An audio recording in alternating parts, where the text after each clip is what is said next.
From Hollywood comes the most exciting motion picture news of 1938. Walt Disney has completed and released his first full-length feature production, Snow White and the Seven Dwarfs, in Technicolor, the most daring adventure in screen entertainment since the birth of the motion picture. As its credit titles, longest in cinema history, flash across the nation's screens, audiences for the first time realize the tremendous amount of manpower required for the production of this epoch-making animated picture. The entirely new form of storytelling that already has captivated every man, woman, and child who has seen it. Just how was Snow White and the Seven Dwarfs created? And how are the famous Disney short films made? To give you the answer, we take you behind the closed doors of the famed Walt Disney Studio in Hollywood. Doors usually barred to all visitors. During the past 3 years, the studio staff has grown from less than 300 to more than 700 artists and musicians. They worked in shifts, night and day, to complete this unique experiment in entertainment. Remember as a kid how you made your own movies by drawing little figures on the pages of a pad and flipping the pages to make the figures move? That's the basic principle behind animated pictures today. But that's not all there is to it. First, you need a story. Thinking up funny stories is the job of Walt Disney's writers, gag men, and sketch artists. After much trial and error, several hundred rough drawings illustrating the high points of each story are completed. Let's follow the story into conference, where Walt Disney and his hard-boiled directors look it over. Not a picture, long or short, goes into production without Walt's personal okay.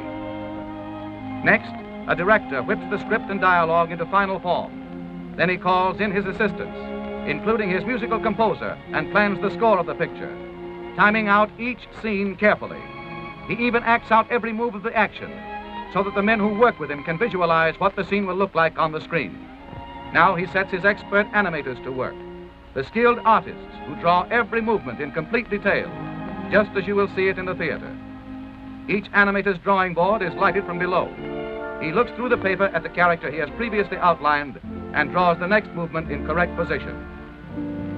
This clever animator is using a mirror to capture a tricky facial expression like this.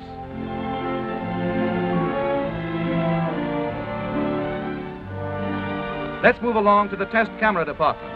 Here the animator's rough drawings are photographed in sequence, one at a time. This film is developed and returned to the animator, who checks to see how good it is by running it in a small projection machine called a moviola. In this moviola, as the animator runs his film backward and forward, we catch a graceful glimpse of the screen's newest heroine, Snow White herself. Now we're in one of the studio projection rooms, where Walt and his staff study the rough animation of a sequence about the 7 lovable little dwarfs.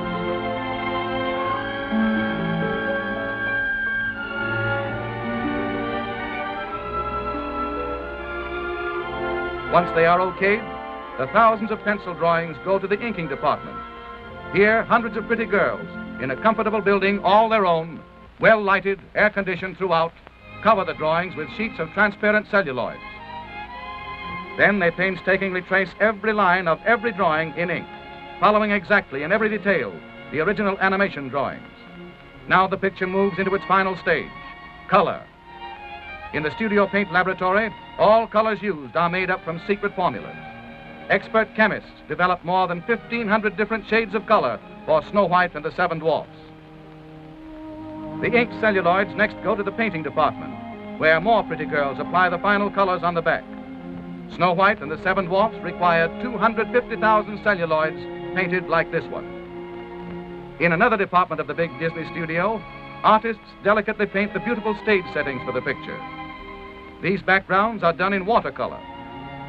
Artists work for months on backgrounds like the interior of the Seven Dwarfs' cottage.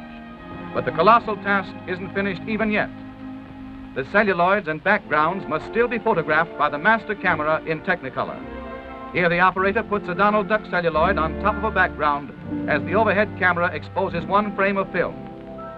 To photograph Snow White and the Seven Dwarfs, this operation had to be repeated more than 500,000 times. Next, the film passes into the hands of technicians, and the sound effects are recorded.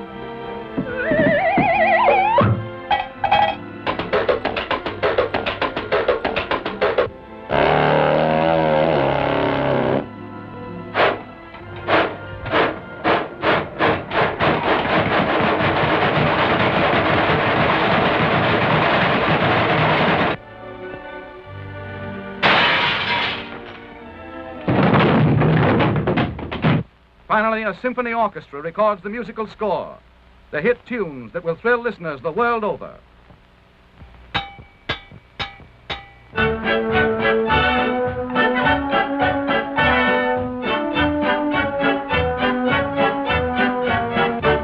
Now comes a crucial moment, the picture's world premiere in Hollywood. Crowds flock to see an animation exhibit set up outside the theater and to enjoy Dwarfland, a miniature village with real dwarfs. When the picture opens at the famed Carthay Circle Theater, every star and executive in the movie colony turns out to pay tribute to the genius of Walt Disney. Leo Spitz, president of RKO Radio Pictures, Mickey and Minnie Mouse, and Donald Duck, Bob Burns and the Seven Dwarfs, Shirley Temple, Marlena Dietrich and Doug Fairbanks Jr., Luella Parsons, famous movie critic, and Walt Disney himself to present to the world his greatest achievement. Next day, newspaper and magazine critics rave about Snow White and the Seven Dwarfs, says the usually hard-boiled reviewer of Time magazine.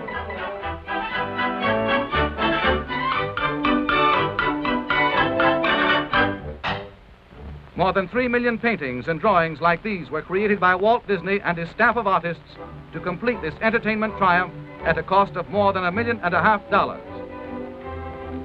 Snow White and the Seven Dwarfs broke every box office record at the Carthay Circle Theater.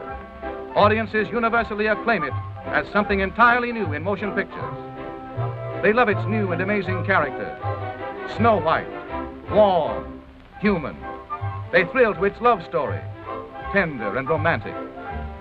They remember its music, its 8 big new song hits. They laugh uproariously at the most amusing characters Walt Disney has ever created, the 7 little dwarfs. But let Walt Disney tell you about them himself. Dwarfs' names fit their personalities. This pompous-looking individual is Doc, the self-appointed leader of the group. And this little fellow is bashful. He's secretly in love with Snow White.